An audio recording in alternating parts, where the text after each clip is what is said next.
Martin Brian Mulroney, PCCCGOQ, born March 20, 1939, is a Canadian politician who served as the 18th Prime Minister of Canada from September 17, 1984, to June 25, 1993. His tenure as Prime Minister was marked by the introduction of major economic reforms, such as the Canada-U.S. Free Trade Agreement and the Goods and Services Tax, and the rejection of constitutional reforms such as the Meech Lake Accord and the Charlottetown Accord. Prior to his political career, he was a prominent lawyer and businessman in Montreal. Early life. Mulroney was born on March 20, 1939, in Baie-Comeau, Quebec, a remote and isolated town in the eastern part of the province. He is the son of Irish-Canadian Catholic parents, Mary Irene, née O'Shea, and Benedict Martin Mulroney, who was a paper mill electrician, as there was no English-language Catholic high school in Baie-Comeau. Mulroney completed his high school education at a Roman Catholic boarding school in Chatham, New Brunswick operated by St. Thomas University. In 2001, St. Thomas University named its newest academic building in his honor. Benedict Mulroney worked overtime and ran a repair business to earn extra money for his children's education, and he encouraged his oldest son to attend university. Mulroney would frequently tell stories about newspaper publisher Robert R. McCormack, whose company he had founded Baie-Comeau. Mulroney would sing Irish songs for McCormack, and the publisher would slip him $50. He grew up speaking English and French fluently. Family. On May 26, 1973, he married Mila Punicki, the daughter of a Serbian doctor, Dimitri Yamita Punicki, from Sarajevo. The Mulroneys have 4 children: Caroline, Benedict, Ben, Mark and Nicholas. Mulroney is the grandfather of Louis H. Lapham III, and twins Pierce Lapham and Elizabeth Theodora Lapham, and Miranda Brooke Lapham from daughter Caroline, and twins Brian Gerald Alexander and John Benedict Dimitri by son Ben.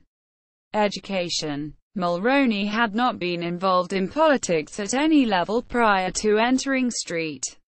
Francis Xavier University in the fall of 1955 as a 16-year-old freshman. His political life began when he was recruited to the campus Progressive Conservative group by Lowell Murray and others. Early in his first year, Murray would become a close friend, mentor, and advisor who was appointed to the Canadian Senate in 1979.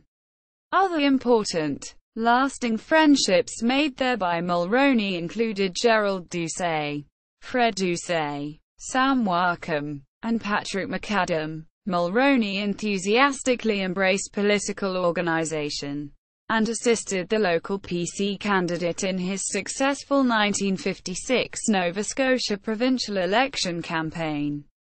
The PCs, led provincially by Robert Stanfield, swept to a surprise victory. Mulroney became a youth delegate and attended the 1956 Leadership Convention in Ottawa. While initially undecided, Mulroney was captivated by John Diefenbaker's powerful oratory and easy approachability. Mulroney joined the Youth for Diefenbaker committee, which was led by Ted Rogers, a future scion of Canadian business. Mulroney struck an early friendship with Diefenbaker, who won the leadership, and received telephone calls from him. Mulroney won several public speaking contests at St. Francis Xavier University, was a star member of the school's debating team, and never lost an inter-university debate. He was also very active in campus politics, serving with distinction in several model parliaments, and was campus prime minister in a Maritimes-wide model parliament in 1958. Mulroney also assisted with the 1958 national election campaign at the local level in Nova Scotia. a campaign that led to the then largest majority in Canadian history. After graduating from St. Francis Xavier with a degree in political science in 1959, Mulroney at first pursued a law degree from Dalhousie Law School in Halifax. It was around this time that Mulroney also cultivated friendships with the Tory Premier of Nova Scotia, Robert Stanfield, and his chief advisor Dalton Camp. In his role as an advance man, Mulroney significantly assisted with Stanfield's successful 1960 re-election campaign. Mulroney neglected his studies, then fell seriously ill during the winter term, was hospitalized, and, despite getting extensions for several courses because of his illness, flunked out of Dalhousie his first year. He then applied to Université Laval in Quebec City, and restarted first-year law there the next year. In Quebec City, Mulroney befriended future Quebec Premier Daniel Johnson, Sr., and frequented the provincial legislature, making connections with politicians, aides, and journalists. At Laval, Mulroney built a network of friends, including Lucien Bouchard, Bernard Roy, Michel Cogger, Michael Megan, and Jean Bazin, that would play a prominent role in Canadian politics for years to come. During this time, Mulroney was still involved in the Conservative youth wing and was acquainted with the president of the Student Federation, Joe Clark. Mulroney secured a plum temporary appointment in Ottawa during the summer of 1962 as the executive assistant to Alvin Hamilton, Minister of Agriculture. Then a federal election was called, and Prime Minister Diefenbaker appointed Hamilton as the acting Prime Minister for the rest of the campaign. Hamilton took Mulroney with him on the campaign trail, where the young organizer gained valuable experience, builds reputation, gains publicity. After graduating from Laval in 1964, Mulroney joined the Montreal law firm now known as Norton Rose Fulbright, which at the time was the largest law firm in the Commonwealth of Nations. Mulroney twice failed his bar exams, but the firm kept him due to his charming personality. After ultimately passing his bar exams, Mulroney was admitted to the Quebec bar in 1965, and became a labor lawyer, which was then a new and exciting field of law in Quebec. Mulroney's superb political skills of conciliation and negotiation, with opponents often polarized and at odds, proved ideal for this field. He was noted for ending several strikes along the Montreal waterfront where he met fellow lawyer W. David Angus of Stikeman Elliott, who would later become a valuable fundraiser for his campaigns. In 1966, Dalton Camp, who by then was president of the Progressive Conservative Party, ran for re-election in what many believed to be a referendum on Diefenbaker's leadership. Diefenbaker had reached his 70th birthday in 1965. Mulroney joined with most of his generation in supporting Camp and opposing Diefenbaker. But due to his past friendship with Diefenbaker, he attempted to stay out of the spotlight. With Camp's narrow victory, Diefenbaker called for a 1967 leadership convention in Toronto. Mulroney joined with Joe Clark and others in supporting former Justice Minister E. Davy Fulton. Once Fulton dropped off the ballot, Mulroney helped in swinging most of his organization over to Robert Stanfield, who won. Mulroney, then 28, would soon become a chief advisor to the new leader in Quebec. Mulroney's professional reputation was further enhanced when he ended a strike that was considered impossible to resolve at the Montreal newspaper La Presse. In doing so, Mulroney and the paper's owner, Canadian business mogul Paul Desmarais, became friends. After his initial difficulties, Mulroney's reputation in his firm steadily increased, and he was made a partner in 1971. Mulroney's big break came during the Cliché Commission in 1974, which was set up by Quebec Premier Robert Bourassa to investigate the situation at James Bay, Canada's largest hydroelectric project. Violence and dirty tactics had broken out as part of a union accreditation struggle to ensure the commission was non-partisan. Bourassa, the Liberal Premier, placed Robert Cliché, a former leader of the provincial New Democratic Party, in charge. Cliché asked Mulroney, a progressive conservative and a former student of his, to join the commission. Mulroney asked Lucien Bouchard to join as counsel.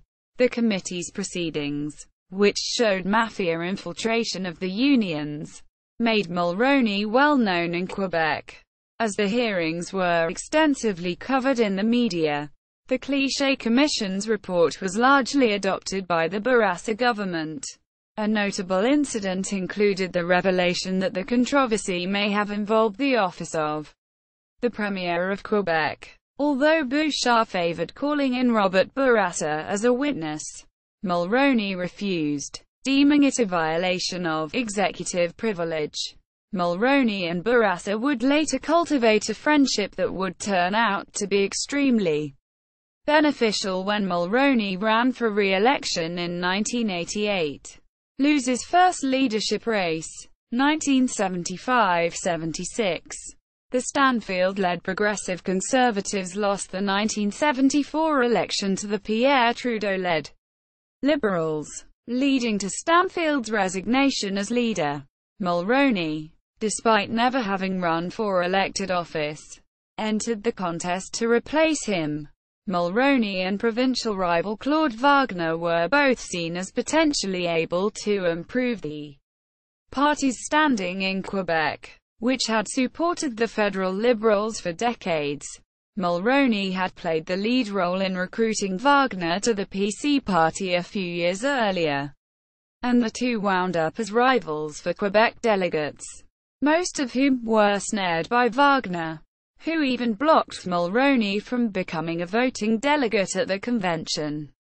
In the leadership race, Mulroney spent an estimated $500,000, far more than the other candidates, and earned himself the nickname of Cadillac candidate.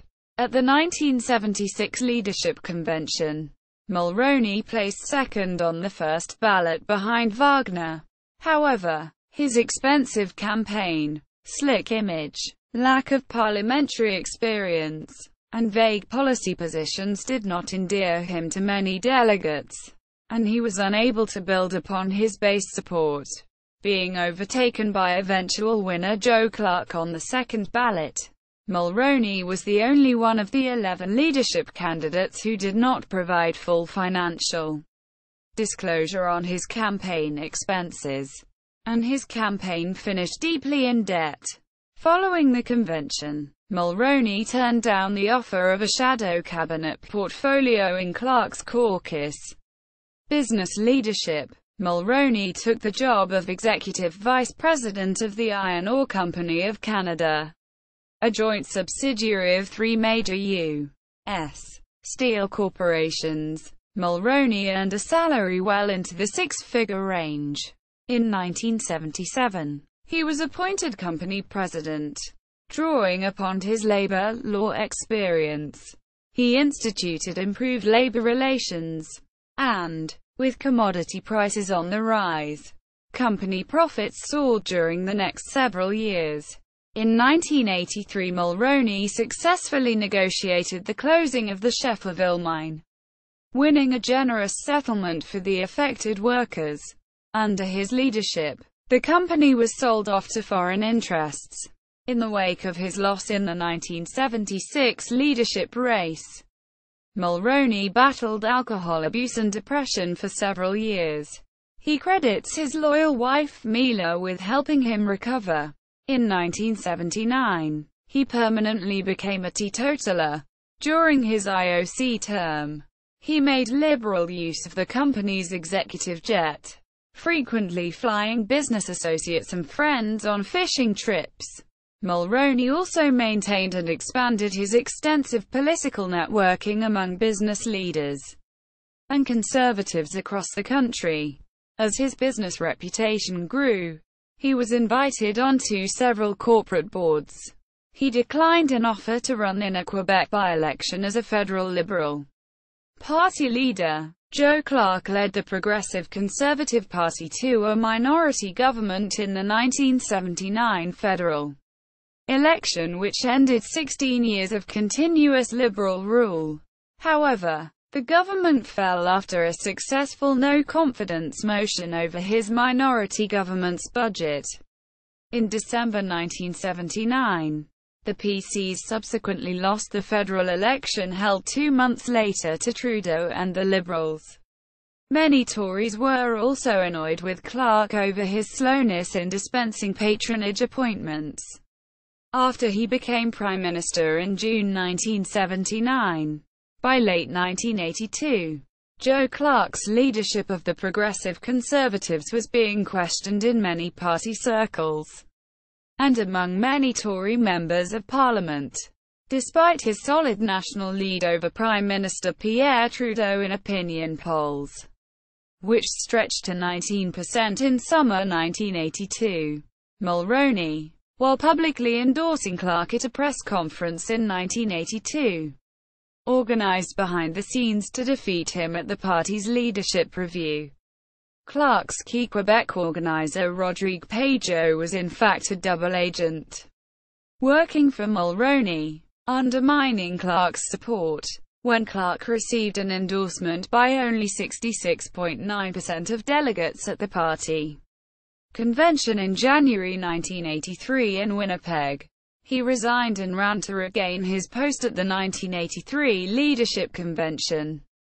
Despite still not being a member of Parliament, Mulroney ran against him, campaigning more shrewdly than he had done 7 years before. Mulroney had been criticized in 1976 for lacking policy depth and substance, a weakness he addressed by making several major speeches across the country in the early 1980s, which were collected into a book, Where I Stand, published in 1983. Mulroney also avoided most of the flash of his earlier campaign, for which he had been criticized. Mulroney was elected party leader on June 11, 1983, beating Clark on the fourth ballot, attracting broad support from the many factions of the party and especially from representatives of his native Quebec. 2 months later, Mulroney entered Parliament as the MP for Central Nova in Nova Scotia, winning a by-election in what was then considered a safe Tory seat, after Elmer Mackay stood aside in his favour. This is a common practice in most parliamentary systems. Throughout his political career, Mulroney's fluency in English and French, with Quebec roots in both cultures, gave him an advantage that eventually proved decisive. Because of health problems shortly after becoming party leader, Mulroney quit smoking in 1983. By the start of 1984, as Mulroney began learning the realities of parliamentary life in the House of Commons, the Tories took a substantial lead in opinion polling. It was almost taken for granted that Trudeau would be heavily defeated by Mulroney in the general election due no later than 1985. Trudeau announced his retirement in February, and the Liberal Party chose John Turner, previously the Minister of Finance under Trudeau in the 1970s, as its new leader. The Liberals then surged in the polls to take a lead, after trailing by more than 20 percentage points. Only 4 days after being sworn in as Prime Minister, Turner called a general election for September. In so doing, he had to postpone a planned Canadian summer visit by Queen Elizabeth II, who makes it her policy to not travel abroad during foreign election campaigns. But the Liberal election campaign machinery was in disarray, leading to a weak campaign. The campaign is best remembered for Mulroney's attacks on a raft of Liberal patronage appointments. In his final days in office, Trudeau had controversially appointed a flurry of senators, judges, and executives on various governmental and Crown Corporation boards, widely seen as a way to offer plum jobs to loyal members of the Liberal Party. Upon assuming office, Turner, who had been out of politics for 9 years while he earned a lucrative salary as a Toronto lawyer, showed that his political instincts had diminished.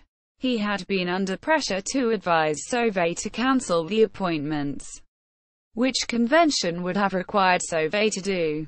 However, Turner chose not to do so, and instead proceeded to appoint several more Liberals to prominent political offices per assigned legal agreement with Trudeau. Ironically, Turner had planned to attack Mulroney over the patronage machine that the latter had set up in anticipation of victory. In a televised leaders' debate, Turner launched what appeared to be the start of a blistering attack on Mulroney by comparing his patronage machine to that of the old Union Nationale in Quebec.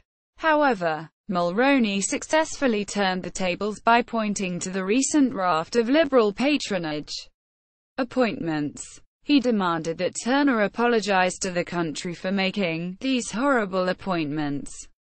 Turner replied that, "I had no option except to let the appointments stand." Mulroney famously responded, "You had an option, sir. You could have said, 'I am not going to do it. This is wrong for Canada, and I am not going to ask Canadians to pay the price.' You had an option, sir, to say no, and you chose to say yes to the old attitudes and the old stories of the Liberal Party. That, sir, if I may say respectfully, is not good enough for Canadians." Quote, Turner froze and wilted under this withering riposte from Mulroney. He could repeat only, "I had no option." A visibly angry Mulroney called this an avowal of failure and a confession of non-leadership. The exchange led most papers the next day, with most of them paraphrasing Mulroney's counterattack as, "You had an option, sir. You could have said no." Many observers believed that at this point, Mulroney assured himself of becoming Prime Minister. On September 4, Mulroney and the Tories won the largest majority government in Canadian history. They took 211 seats, 3 more than their previous record in 1958. The Liberals won only 40 seats, which, at the time, was their worst performance ever and the worst defeat for a governing party at the federal level in Canadian history. The Conservatives won just over half of the popular vote, compared to 53.4% in 1958, and led in every province, emerging as a national party for the first time since 1958. Especially important was the Trees' performance in Mulroney's home province, Quebec. The Tories had only won the most seats in that province once since 1896, the 1958 Tory landslide.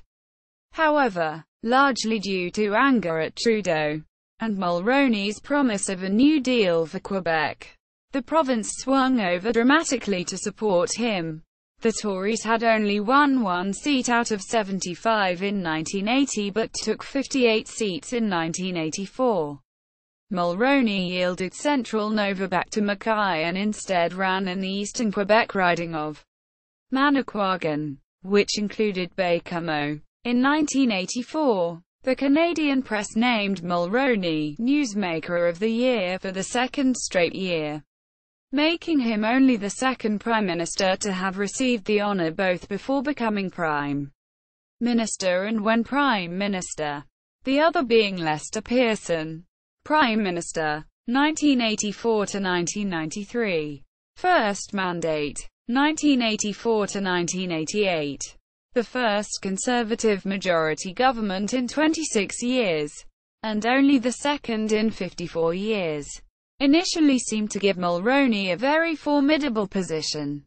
The Tories had won just over half the popular vote, and no other party crossed the 50-seat mark. On paper, He was free to take Canada in any direction he wanted.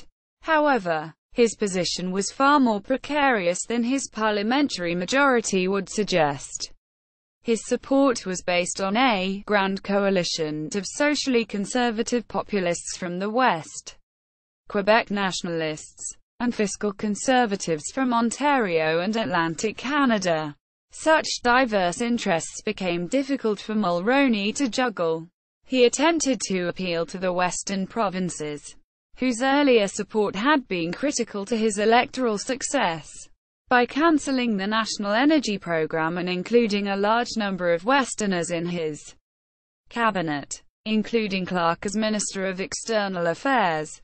However, he was not completely successful, even aside from economic and constitutional policy. For example, he moved CF-18 servicing from Manitoba to Quebec in 1986.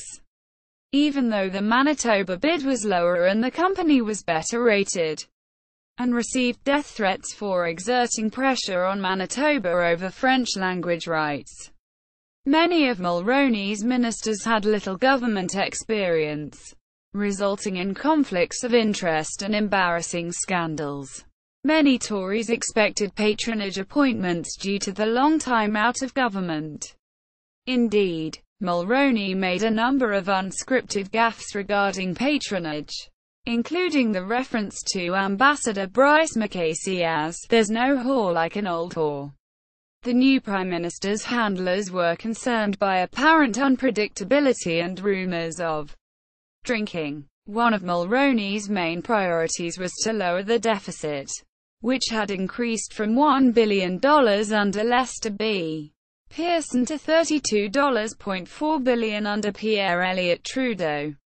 However, the country's debt increased during Mulroney's term from $32.4 billion to $39 billion. His attempts to reduce spending limited his ability to deliver on many promises. Also impeding his progress was the Senate, where the Liberals had a large majority due to their previous long tenure in power. Led by Alan McEachin, the Senate took a very assertive role in legislation, forcing the government to compromise on several points despite its considerable House majority. A major undertaking by Mulroney's government was an attempt to resolve the divisive issue of national unity. Quebec was the only province that did not sign the new Canadian Constitution negotiated by Prime Minister Pierre Trudeau in 1982, and Mulroney wanted to include Quebec in a new agreement with the rest of Canada.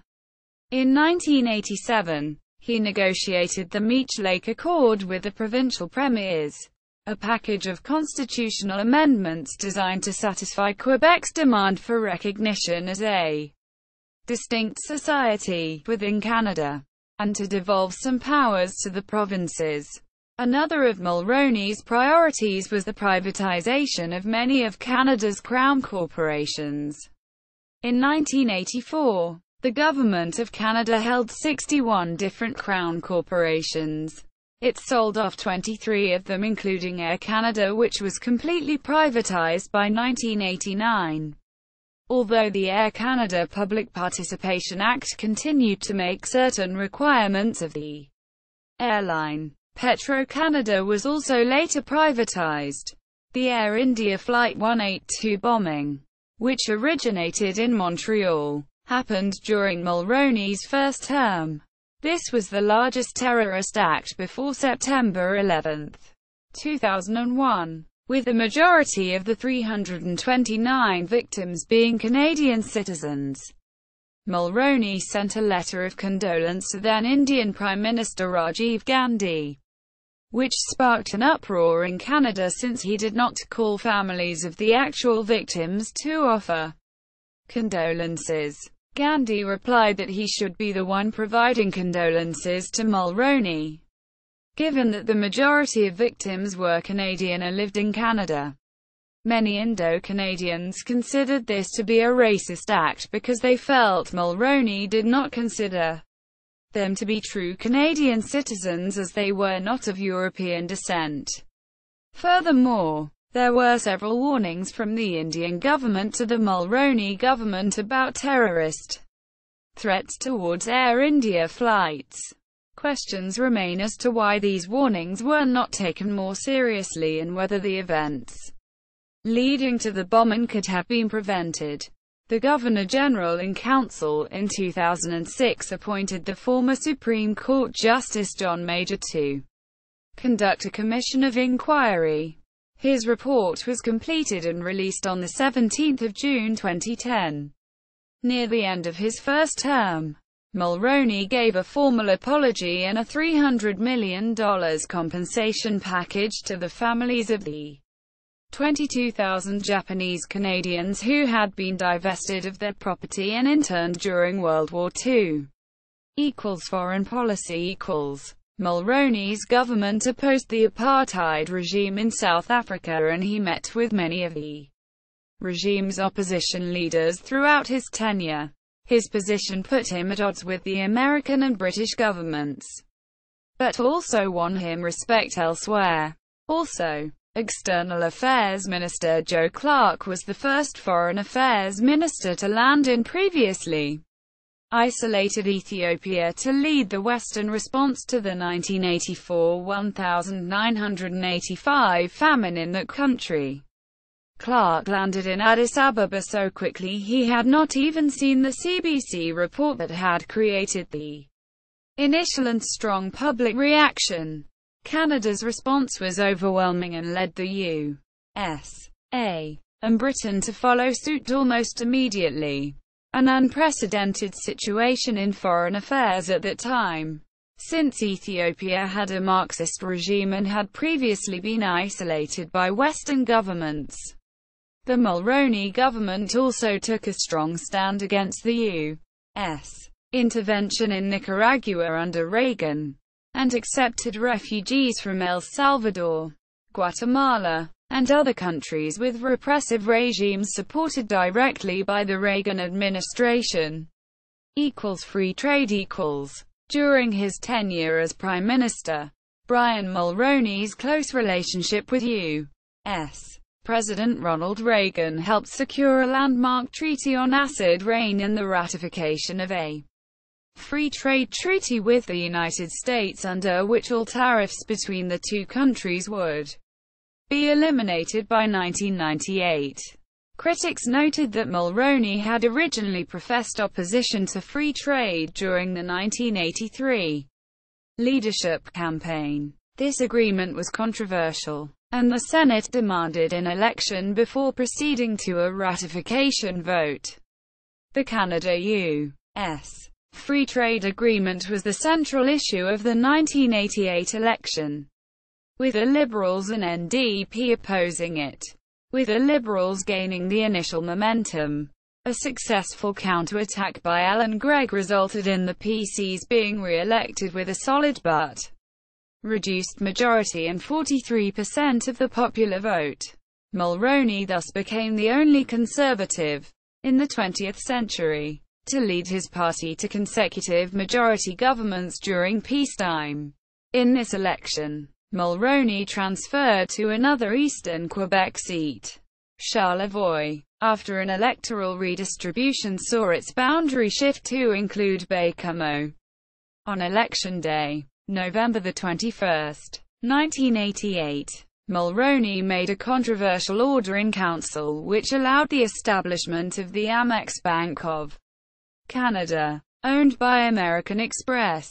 Second mandate, 1988 to 1993.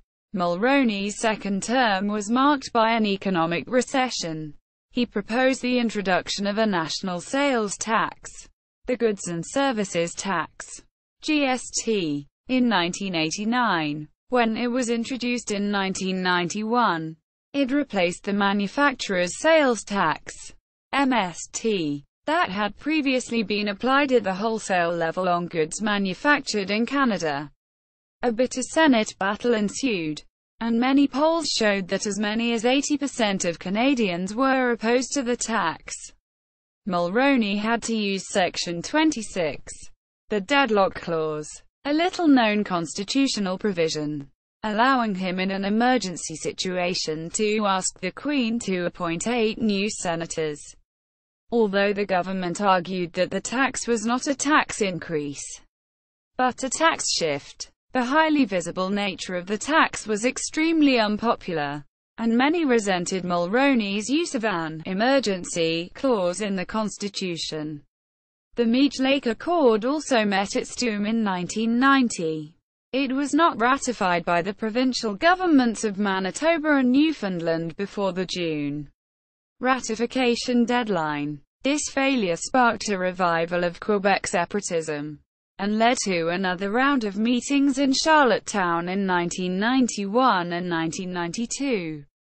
These negotiations culminated in the Charlottetown Accord, which outlined extensive changes to the Constitution, including recognition of Quebec as a distinct society.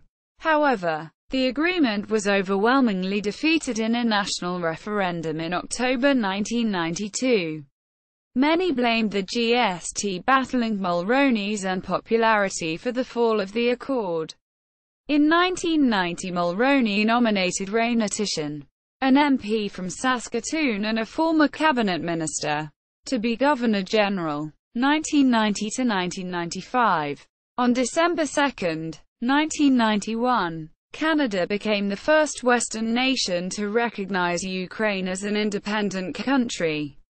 Next day after the landslide referendum in favor of independence in Ukraine, the worldwide recession of the early 1990s significantly damaged the government's financial situation. Mulroney's inability to improve the government's finances, as well as his use of tax increases to deal with it, were major factors in alienating the Western conservative portion of his power base. This contrasted with his tax cuts earlier as part of his pro-business plan, which had increased the deficit. At the same time, the Bank of Canada began to raise interest rates in order to meet a zero inflation target. The experiment was regarded as a failure that exacerbated the effect of the recession in Canada. Annual budget deficits ballooned to record levels, reaching $42 billion in his last year of office. These deficits grew the national debt dangerously close to the psychological benchmark of 100% of GDP, further weakening the Canadian dollar and damaging Canada's international credit rating. Mulroney supported the United Nations coalition during the 1991 Gulf War, and when the UN authorized full use of force in the operation, Canada sent a CF-18 squadron with support personnel and a field hospital to deal with casualties from the ground war, as well as a company of the Royal Canadian Regiment to safeguard these ground elements, calling Canada's participation Operation Friction. In August he sent the destroyers HMCS Terra Nova and HMCS Athabascan to enforce the trade blockade against Iraq. The supply ship HMCS Protector was also sent to aid the gathering coalition forces. When the air war began, Canada's planes were integrated into the coalition force and provided air cover and attacked ground targets. This was the first time since the fighting on Cyprus in 1974 that Canadian forces participated directly in combat operations. For the Canadian forces, the Mulroney years began with hope but ended with disappointment. Most members of the CF welcomed the return to distinctive uniforms for the three services, replacing the single green uniform worn since unification, 1967–70. A white paper proposed boosting the CF's combat capability, which had, according to Canadian Defence Quarterly, declined so badly that Canada would have been unable to send a brigade to the Gulf War had it desired to. The CF in this period did undergo a much-needed modernization of a range of equipment from trucks to a new family of small arms. Many proposed reforms, however, failed to occur, and according to historian J. L. Granatstein, Mulroney raised the military's hopes repeatedly, but failed to deliver. Quote, in 1984, he had promised to increase the military budget and the regular force to 92,000 troops. But the budget was cut and the troop level fell to below 80,000 by 1993. This was, however, in step with other NATO countries after the end of the Cold War. The Mulroney government undertook a defense policy review, publishing a new statement in late 1991.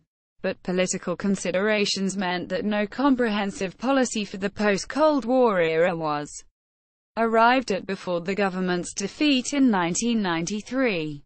According to Granastein, this meant that Canada was not able to live up to its post-Cold War military commitments. The declining cod stocks in Atlantic Canada led the Mulroney government to impose a moratorium on the cod fishery there, putting an end to a large portion of the Newfoundland fishing industry, and causing serious economic hardship. The government instituted various programs designed to mitigate these effects but still became deeply unpopular in the Atlantic provinces. The environment was a key focus of Mulroney's government, as Canada became the first industrialized country to ratify both the Biodiversity Convention and the Climate Change Convention agreed to at the UN Conference on the Environment. His government added significant new national parks, Bruce Peninsula, South Moresby, and Grasslands, and passed the Canadian Environmental Assessment Act and Canadian Environmental Protection Act. Retirement. Widespread public resentment of the goods and services tax.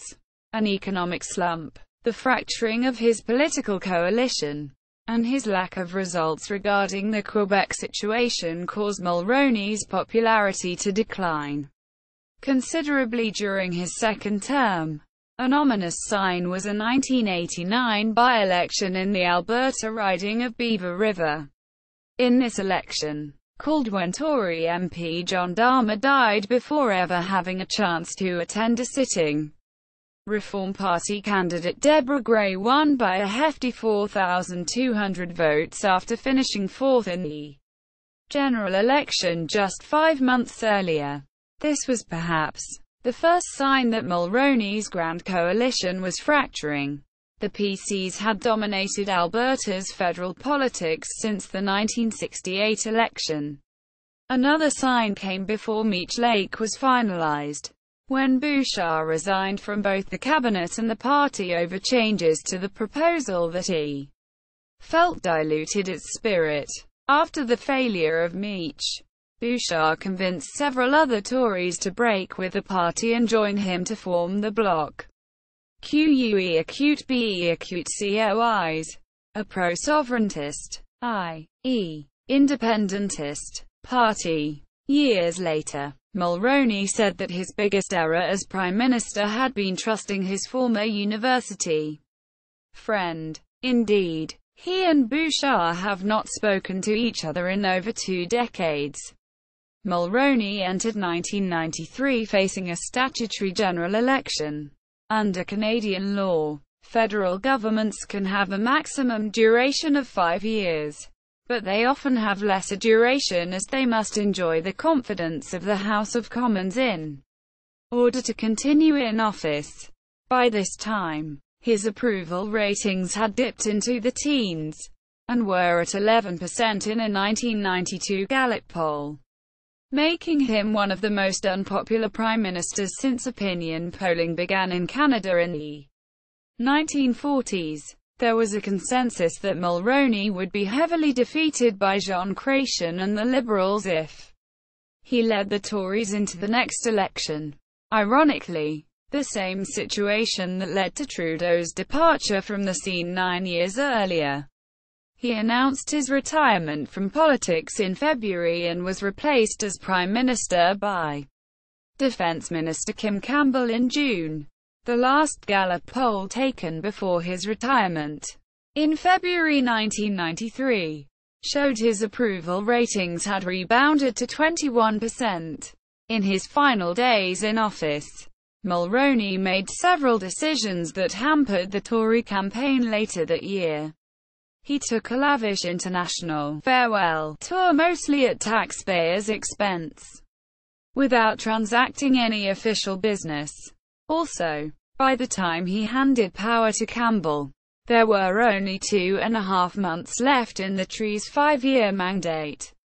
Further compounding the problem, Mulroney continued to live at 24 Sussex Drive for some time after Campbell was sworn in as Prime Minister. Brian and Mila Mulroney's new private residence in Montreal was undergoing renovations, and they did not move out of 24 Sussex until their new home was ready.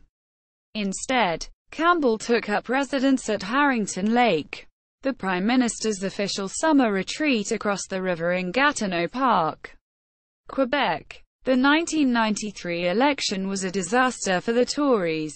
The oldest party in Canada was reduced from a majority with 151 seats to 2 seats in the worst defeat ever suffered for a governing party at the federal level.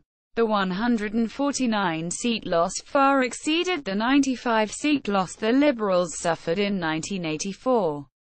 The Tories were no longer recognised as an official caucus in the House of Commons, since the required minimum number of seats for official party status is 12.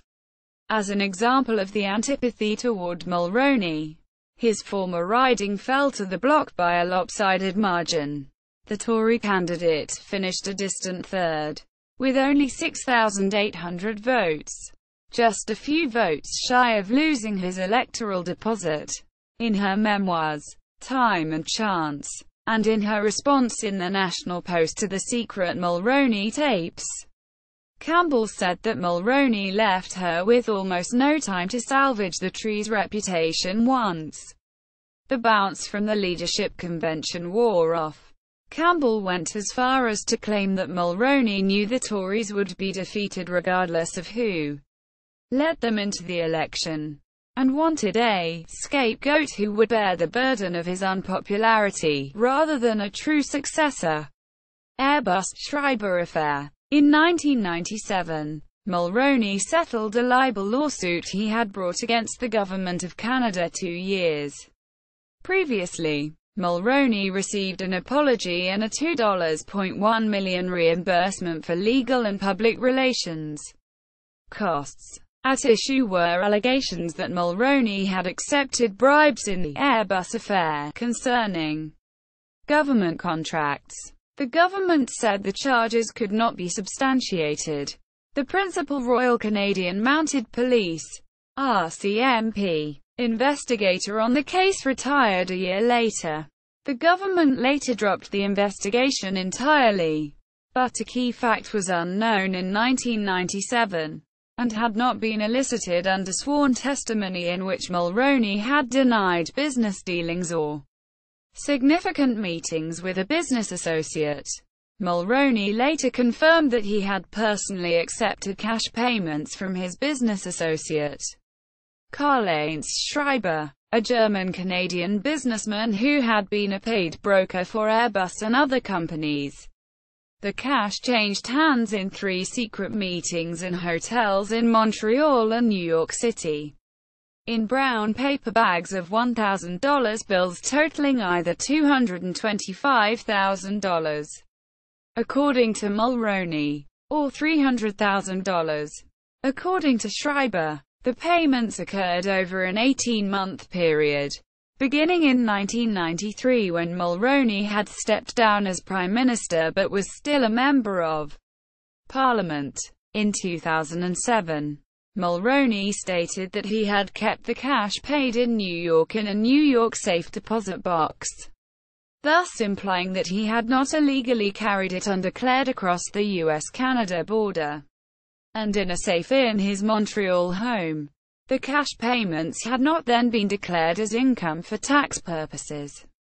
Schreiber had at his disposal $20 million from Airbus for the payment of secret commissions. CBC Television reported on February 8, 2006 that the money Schreiber paid to Mulroney originated in a Swiss bank account code-named Frankfurt. Schreiber used the same account to pay the secret Airbus commissions.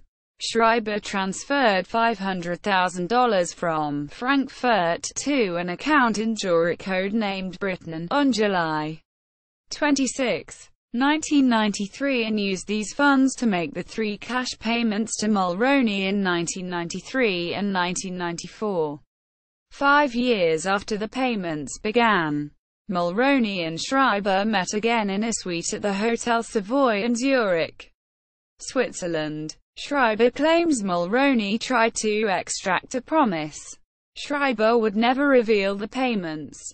Schreiber also claims Mulroney's attorneys later tried to induce him into perjury by asking that he sign an affidavit falsely stating that he had never paid any money to Mulroney. Mulroney denies this, and also denies Schreiber's claim that the payments totaled $300,000. Testifying before the House of Commons Ethics Committee on December 13, 2007, Mulroney said the cash payments were for lobbying foreign leaders to buy armored vehicles from Thyssen Industries, a company Schreiber represented. Mulroney said Schreiber had paid him as a consultant for this task only in the context of the potential Bear Head project, which had actually been cancelled 3 years prior to his accepting payment. Mulroney said he never had a written contract, made written reports, or issued receipts for the cash payments. Mulroney said he had destroyed records related to the transactions and received the payments in cash. Mulroney denied any illegal wrongdoing. He admitted to errors in judgment and apologized for the impropriety. Mulroney described the public revelation of his wrongdoing as a near-death experience, and said his family had suffered greatly. For many years, Mulroney had not acknowledged receiving money from Schreiber. The payments were concealed in Mulroney's 1995 lawsuit against the Government of Canada. Mulroney falsely testified under oath that he never had any dealings with Schreiber, knew him only peripherally, and they had a cup of coffee once or twice. Quote, in his 2004 book A Secret Trial, former law professor William Kaplan describes Mulroney's testimony as evasive, incomplete and misleading. In his testimony, Schreiber made allegations that described a Canadian party leader subverted and deposed by foreign interests, of federal contracts being used to funnel money back to those interests, of bid rigging and kickbacks. Quote, Mulroney and Schreiber question each other's truthfulness and credibility. In his testimony to the Canadian House of Commons Ethics Committee on December 13, 2007, Mulroney pointed out contradictory statements Schreiber has made over the years, including statements made under oath. Mulroney also stated that the work he had performed for his arms trading business associate, Schreiber, was out of country, rather than lobbying his own Canadian government, such as lobbying the late President Boris Yeltsin that Russia buy arms yet to be made in Canada. Schreiber had been incarcerated in Canada following his 1999 arrest on a German warrant for tax evasion, and is currently, June 2008, free on bail. Mulroney did not declare the income or pay taxes on it until years later, when Schreiber had come under criminal investigation in Germany. Eric Nielsen, former Deputy Prime Minister for Mulroney, stated disbelief in Mulroney's account, and denied his credibility. I think there was a phrase that attached to Brian years ago where he was known as Lion Brian.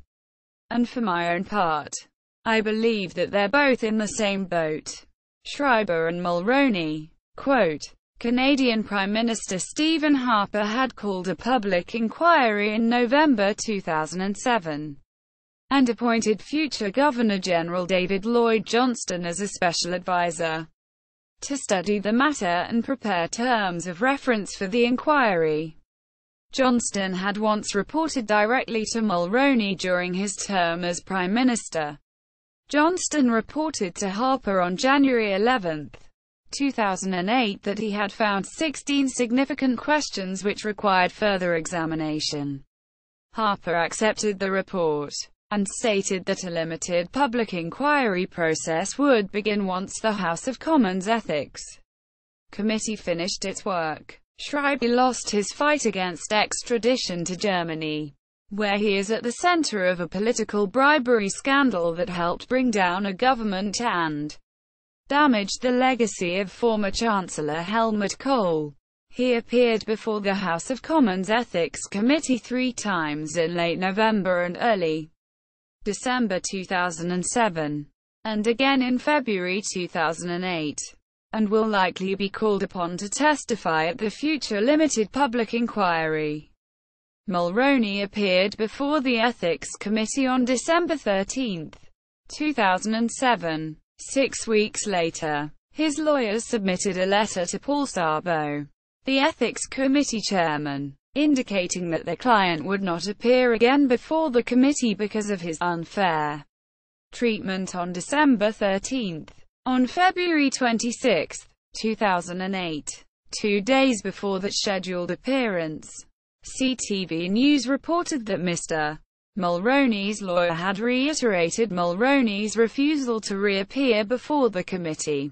After politics, since leaving office, Mulroney has served as an international business consultant and remains a partner with the law firm Ogilvy Renault. He currently sits on the board of directors of multiple corporations, including Barrick Gold, Quebecer Inc., Archer Daniels Midland, Triachan Corp., Toronto, Cendant Corp., New York, AOL Latin America, Inc., New York, and Cognicase Inc., Montreal. He is a senior counsel at Hicks, Muse, Tate & First, a global private equity fund in Dallas, chairman of Forbes Global, New York, and was a paid consultant and lobbyist for Karl-Heinz Schreiber beginning in 1993.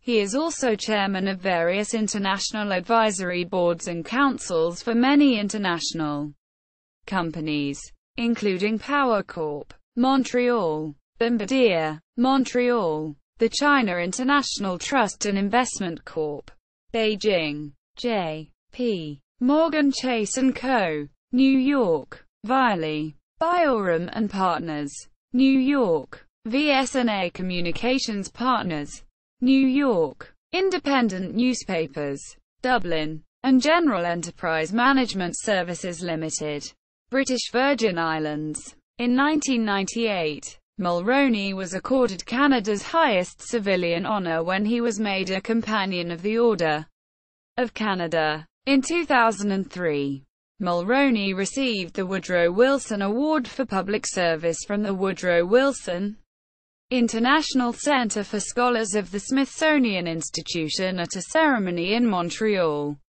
The award was in recognition of his career in politics. In January 2004, Mulroney delivered a keynote speech in Washington, D.C., celebrating the 10th anniversary of the North American Free Trade Agreement. In June 2004, Mulroney presented a eulogy for former U.S. President Ronald Reagan during the latter's state funeral. Mulroney and former British Prime Minister Margaret Thatcher were the first foreign dignitaries to eulogize at a funeral for an American president. 2 years later, at the request of Prime Minister Stephen Harper, Mulroney traveled to Washington, D.C. along with Michael Wilson, Canada's ambassador to the United States, as Canada's representatives at the state funeral of former President Gerald Ford. In February 2005, as a part of a physical examination, a CT scan revealed 2 small lumps in one of Mulroney's lungs. In his youth, Mulroney had been a heavy smoker. His doctors performed a biopsy, which ruled out cancer. His surgery is sometimes cited as an example of the dangers of unnecessary testing. He recovered well enough to tape a speech for the Conservative Party of Canada's 2005 policy convention in Montreal in March. Though he could not attend in person, he later developed pancreatitis and he remained in hospital for several weeks. It was not until April 19 that his son, Ben Mulroney, announced he was recovering and would soon be released. On September 12, 2005, veteran writer and former Mulroney confidant Peter C. Newman released the secret Mulroney tapes, Unguarded Confessions of a Prime Minister, based in large part on remarks from the former Prime Minister which Newman had taped with Mulroney's knowledge. The book set off national controversy. Newman had been given unfettered access to Mulroney for a thorough biography, and claims Mulroney did not honor an agreement to allow him access to confidential papers. After the falling out, Mulroney began work on his autobiography. Without Newman's help, Mulroney himself has declared that he showed poor judgment in making such unguarded statements. But he says that he will have to live with it. This led Mulroney to respond at the annual Press Gallery dinner, which is noted for comedic moments. In Ottawa, October 22, 2005, the former Prime Minister appeared on tape and very formally acknowledged the various dignitaries and audience groups before delivering the shortest speech of the night. Peter Newman: "Go fuck yourself. Thank you ladies and gentlemen. And good night." Quote, 13 years after leaving office, Mulroney was named the greenest Prime Minister in Canadian history by a 12-member panel at an event organized by Corporate Knights magazine. In 2014, Mulroney became the chairman of Quebecer and diffused tensions resulting from the continuing influence of former President and CEO Pierre-Carl Pelado. Current political affiliation: Mulroney joined the Conservative Party of Canada following its creation in 2003 by the merger of the Progressive Conservatives and the Canadian Alliance. According to press reports, his membership lapsed in 2006. In early 2009, Mulroney called a high-ranking person in the party and asked that his name be removed from all party lists, due to his anger at the continued inquiry into his financial affairs. Although he denies this claim. Legacy: Mulroney's legacy is complicated and even emotional. Mulroney makes the case that his once radical policies on the economy and free trade were not reversed by subsequent governments, and regards this as vindication. His deputy prime minister Don Mazankovsky said that his greatest accomplishment will be seen as dragging Canada kicking and screaming into the 21st century. Mulroney's legacy in Canada is associated mostly with the 1988 Free Trade Agreement and the Goods and Services Tax (GST). Although the Tories were re-elected in 1988 campaigning on free trade, they won with only 43% of the popular vote, compared to 52% of the vote which went to the Liberals and the New Democratic Party, who campaigned mostly against the agreement. However, when the Liberals under Jean Chrétien came to office in 1993 promising to renegotiate key parts of the agreement, they continued the deal with only slight changes, and signed the North American Free Trade Agreement, which expanded the free trade area to include Mexico. The visibility of the GST proved to be very unpopular. The GST was created to help eliminate the ever-growing deficit and to replace the hidden manufacturer's sales tax, which Mulroney argued was hurting business. Mulroney's usage of a rare constitutional clause to push the tax through prices not falling very much with the MST removed, and the in-your-face nature of the tax infuriated politicians and the public. The succeeding Liberal government of John Gratian campaigned in 1993 on a promise to eliminate the GST, as per the Red Book, but ultimately backed away from that promise. This prompted two of their members, Sheila Copps and John Nunziata, to resign or be expelled in protest. Mulroney's supporters argue that the GST helped the subsequent government eliminate the deficit, and that the visible nature of the tax kept politicians more accountable. Mulroney's intense unpopularity at the time of his resignation led many conservative politicians to distance themselves from him for some years. His government had flirted with 10% approval ratings in the early 1990s, when Mulroney's honesty and intentions were frequently questioned in the media, by Canadians in general and by his political colleagues. During the 1993 election, the Progressive Conservative Party was reduced to just 2 seats, which was seen as partially due to a backlash against Mulroney, as well as due to the fracturing of his Grand Coalition. Social conservatives found fault with Mulroney's government in a variety of areas. These include Mulroney's opposition to capital punishment and an attempted compromise on abortion. Fiscal conservatives likewise didn't appreciate his tax increases and his failure to curtail expansion of big government programs and political patronage. In the 1993 election, nearly all of the Tree's Western support transferred into Reform, which replaced the PCs as the major right-wing force in Canada. The Tories only won 2 seats west of Quebec in the next decade and recovered only upon reunification the elements that had split from the party in the late 1980s.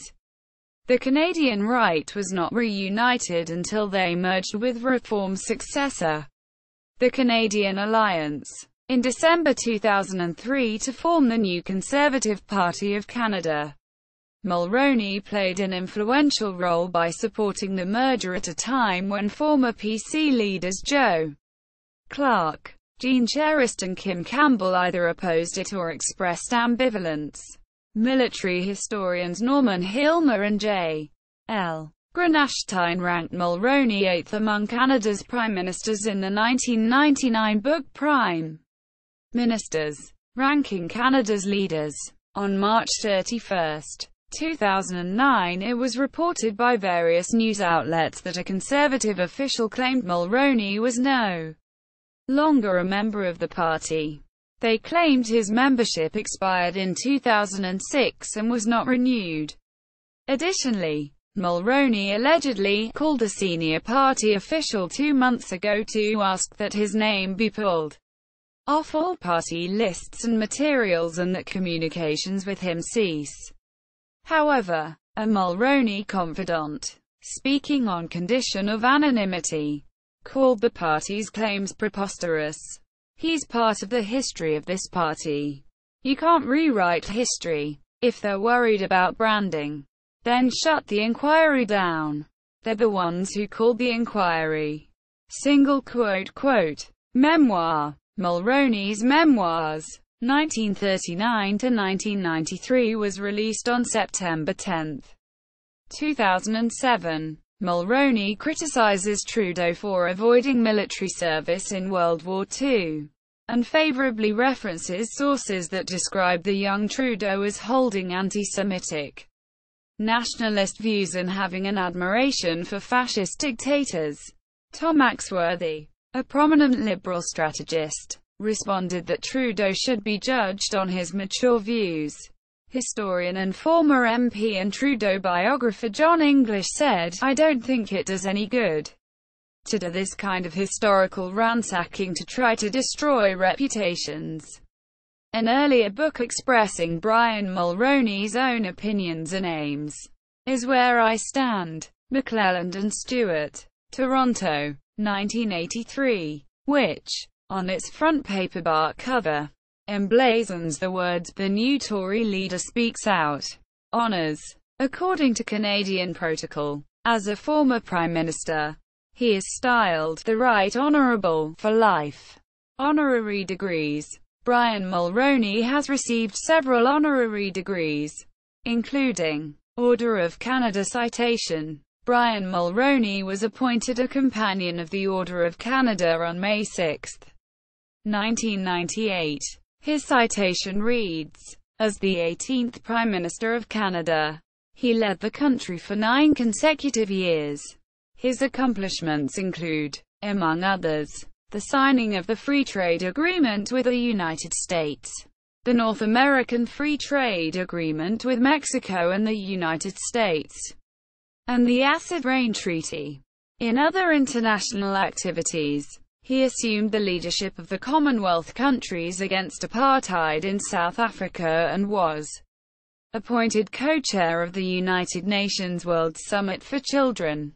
Fiscal reform, important environmental initiatives and employment equity were also highlights of his political career. Supreme Court appointments. Mulroney chose the following jurists to be appointed by the Governor-General as Governor-General in Council, Governor in Council to be Queen Justices of the Supreme Court of Canada, and 2 subsequently were elevated to Chief Justice of Canada. Gerard Laforest, January 16, 1985 – September 30, 1997. Claire Leroux-Dubé, April 15, 1987 – July 1, 2002. John Sopinka, May 24, 1988 – November 24, 1997. Charles Gonlier, February 1, 1989 – August 1, 2003. Peter Corey, February 1, 1989 – June 1, 1999. Beverly McLaughlin, March 30, 1989 – Present, as Chief Justice since 7 January 2000. Antonio Lema, as Chief Justice, July 1, 1990 – January 6, 2000. Appointed a Queen Justice under Prime Minister Trudeau. March 28, 1980. William Stevenson, September 17, 1990 – June 5, 1992. Frank Iacobucci, January 7, 1991 – June 30, 2004. John C. Major, November 13, 1992 – December 25, 2005. Notable cabinet ministers. Arms. See also. List of Canadian prime ministers. Mulroney. The Opera. Shamrock Summit. Further reading. Brian Mulroney, Parliament of Canada biography. Urban lecture at DePauw University. CBC Digital Archives. Brian Mulroney. The Negotiator. Brian Mulroney. By Norman Hilmer. Appearances on C-SPAN.